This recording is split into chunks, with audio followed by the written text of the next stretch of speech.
Hi students, hello, how are you all? Hope fine. Today I am going to post the new video for you, that is the part from the first chapter of crop production and management, class 8. The topic is animal husbandry. So watch it and try to understand.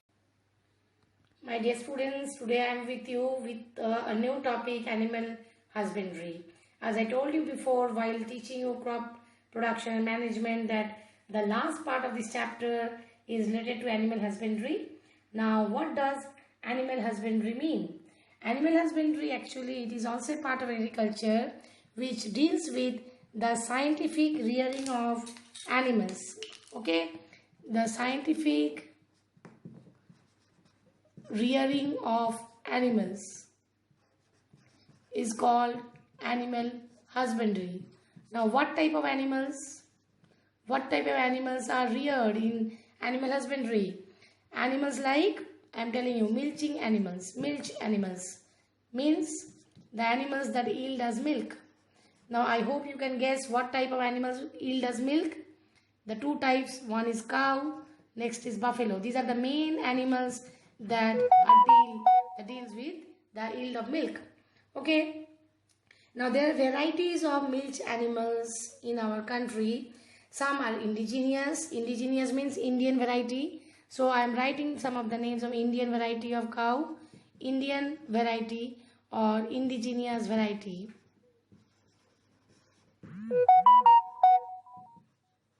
What are the Indian variety or indigenous variety? Okay. Now Indian variety includes the, I am writing here the indigenous variety, the Sahiwal. Sahiwal is one of the Indian variety of milk yielding cow. Okay. So you see the scientific name of cow is Bos indicus. So how are you going to write cow in scientific name?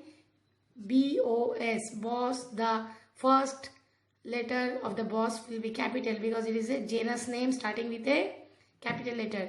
You will learn about scientific names in the next class, that is in class 9. Bos indicus. You see I am writing the indicus with small I. So it is the species name. So you have to separately underline the two, okay, as it is a scientific name. So the genus name and species name are scientifically written in this way. When you are writing by hand, then you have to underline separately. If you are printing it, you should print it in italics. Okay. Next come buffalo. Buffalo is one of the very indigenous animal that yield milk. So the scientific name is Bos bubalis. Buffalo's scientific name is Bos bubalis. So this cow and buffalo are the main milch animals in India that yield us milk for various type of milk products, like you see milk is used for making butter, cheese, ghee, ice creams and so many yogurt and etc and etc. Okay. So these are the cattle farming, about cattle farming. Now for cattle farming, what are the main what are the aims that the cattle farmer they have to maintain? Now for cattle farming, the proper management of cattle are very much important. Proper management means how to care about the cattle, how to clean the shade where the cattle are living, and how to produce clean milk, because through milk also there may be many type of diseases which can be spread. Okay, so proper management is very much important. So first is proper cleaning of the shelter. Cleaning of shelter. So proper management. So you see cattle farming management. Cattle farming management. What are the management practices that the cattle farmer should apply? They should first think about the proper cleaning of the animal as well as the proper cleaning of the shade in which the cattle are staying. Clear? Next come proper brushing of the animal, okay, to remove the dirt. So the next point is proper brushing of the animal. Proper brushing of the animal. Why? To keep the animal clean and free from dirt and various type of insects or pathogens staying on the hair or lose hair. Okay, this should be done. And the cattle should be put in proper ventilation, means ventilated. The shelter should be well ventilated. Shelter should be well ventilated. Okay, why? So that the cattle can breathe fresh air. Okay, so these are the proper management of farm management practices. Clear? Now you see what type of food should be given to the cattle. The food should be with lot of roughage and concentrate. Okay, roughage and concentrate. So what type of food should be given to the cattle? The food should contain two different things. That is roughage. You know what is roughage? What is roughage?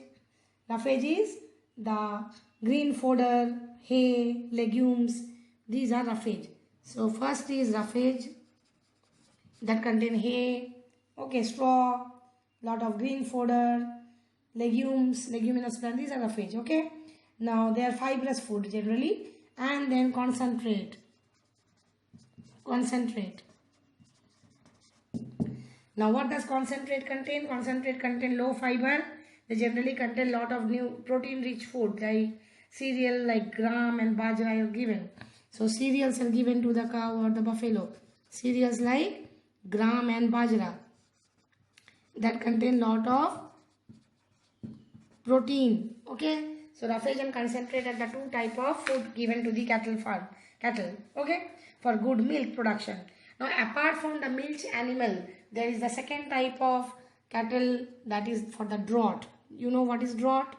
Draught means those cattle that were used in agricultural field for tilling and ploughing. So the animals used for ploughing and tilling. You know, the cow, which is the milch animals, are generally the female one. They will yield milk. Draught animal are generally the male one, which will plough the field and till the field for agricultural practices. Now you see, cattle are often affected by various type of diseases. There may be external parasite or internal parasite staying in the cattle's body. Okay, so this can affect the health of the cattle. So proper vaccination is required. So vaccination is required for the cattle. Often the cattle are affected by external parasite or internal parasite. So proper vaccination is required. Clear? So this is about cattle farming. The next part that I will be talking about, that is the poultry farming. So you see, in this animal husbandry, we are going to study the 4 different type of activities. First is that I told you cattle farming. The second is poultry farming, that I am going to discuss just now. Poultry farming.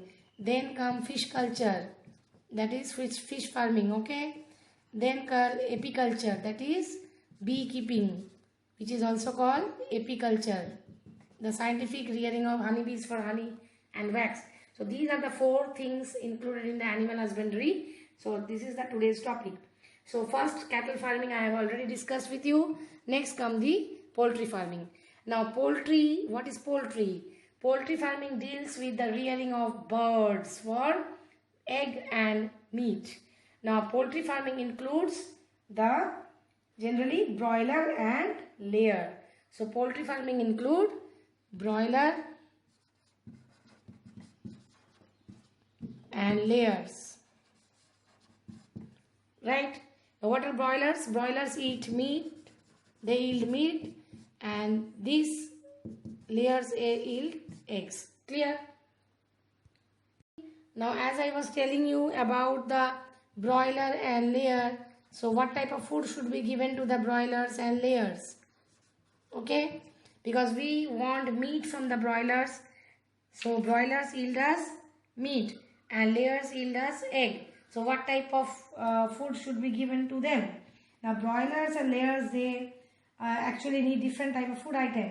Broiler contain rich in protein food, so protein rich food with adequate fat. Protein rich food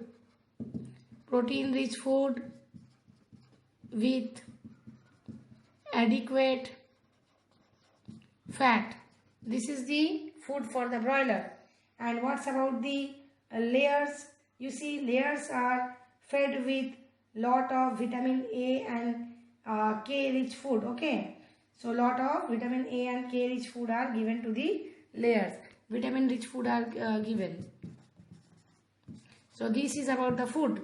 Okay, so this is about the food for the layers and the broilers. Next come the type of bird diseases and how they are reared.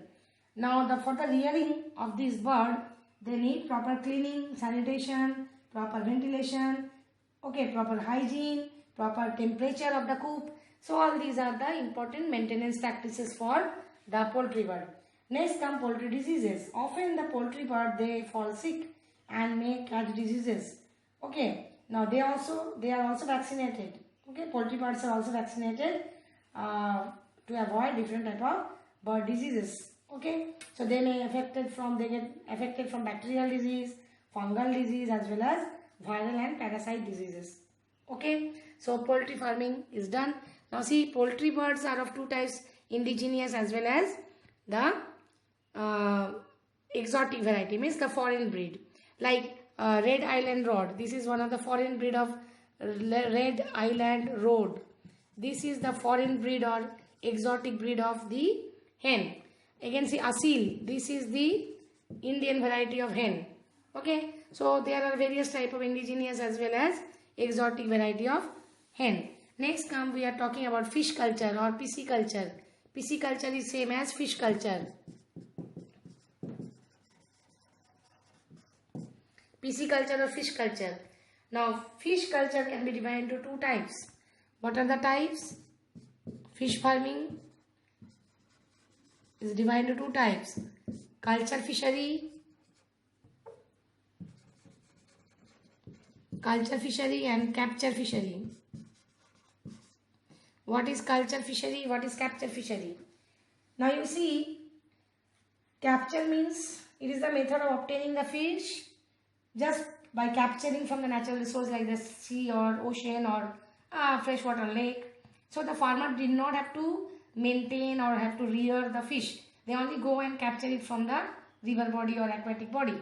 But in culture fishery, the fish farmer or the people associated with fish farming, they have to rear the fish, they have to give them food, they have to take care of the fish. So that is culture fishery. Again you see, fish can be divided into two types: marine fish and freshwater fish. Okay.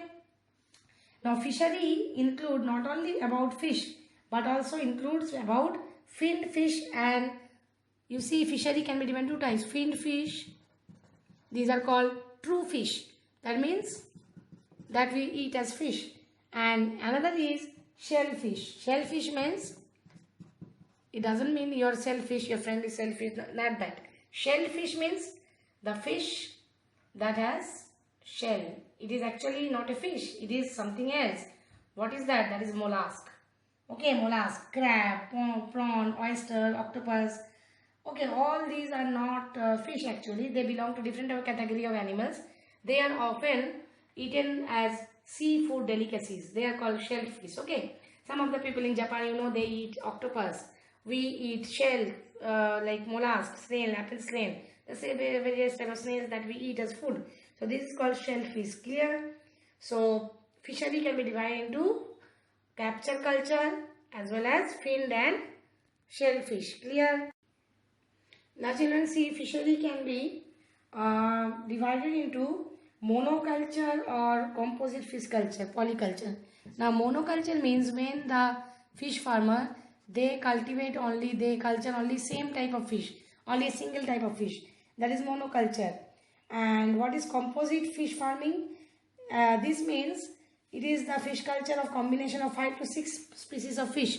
So polyculture, it is polyculture, which is also known as composite fish farming. So in composite fish farming, the fish farmers, they at least cultivate 5 to 6 variety of fishes. So this is about polyculture. Understood? So these are about the two types of monoculture and polyculture, two type of fish farming. Clear? Next you see, there are some advantages of composite fish culture or polyculture. What are the advantages? Advantages, you see, both the local variety of fish as well as imported variety of fish can be cultivated. So both local variety and imported variety can be cultivated. So the farmer gains a lot of money. Okay. So the yield will be high. So this is about the composite fish culture. Okay. Next come the beekeeping. That was the last topic of this chapter. Beekeeping means the scientific rearing of honeybees for honey and wax. Now it is also known as apiculture.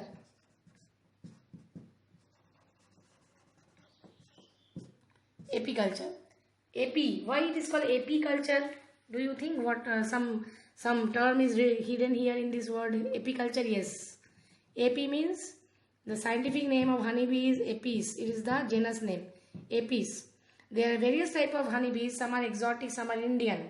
Some Indian variety of honeybee are like Apis, like Serena indica. Yes, Apis.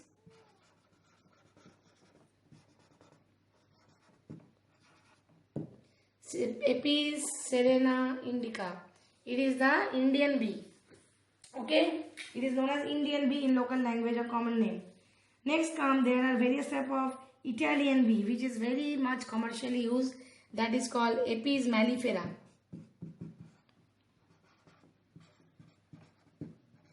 You cannot make mistakes in scientific names. Okay, the spelling should be correct. Apis mellifera. It is the Italian bee. Sorry, it is Italian bee. So Apis mellifera is Italian honeybee. Okay, these are comparatively smaller in size, the Apis mellifera, and the stingless. Sting means they do not bite much. Okay, so Serena indica is an Indian bee and Apis mellifera are the Italian bee. So apart from, you see, honey, the apiculture, from apiculture the farmers can yield lot of wax also. Now these wax are very much important in medicinal uses, cosmetic preparations. Okay, even the bee venom. Venom means the sting. In the sting they have some acid, no?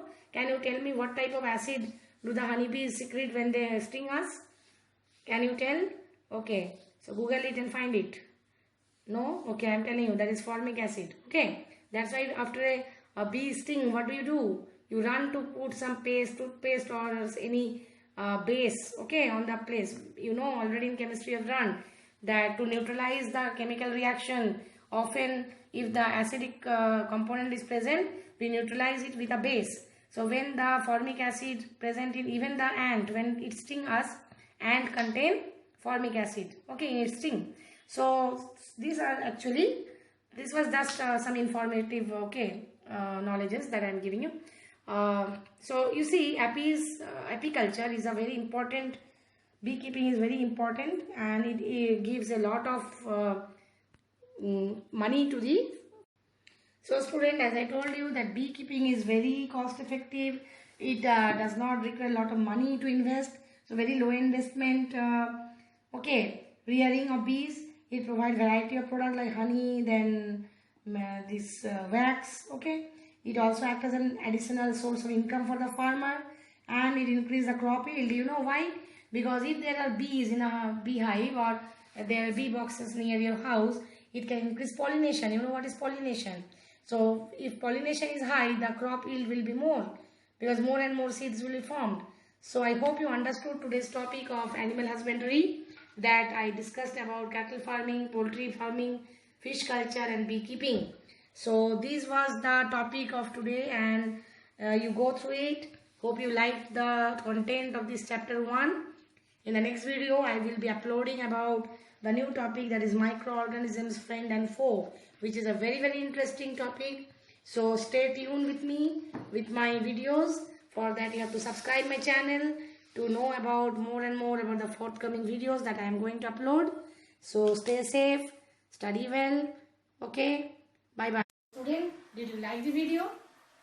If yes, then I am going to make the next video for you that will be very, very amazing for you. That is the microorganism, friend or foe.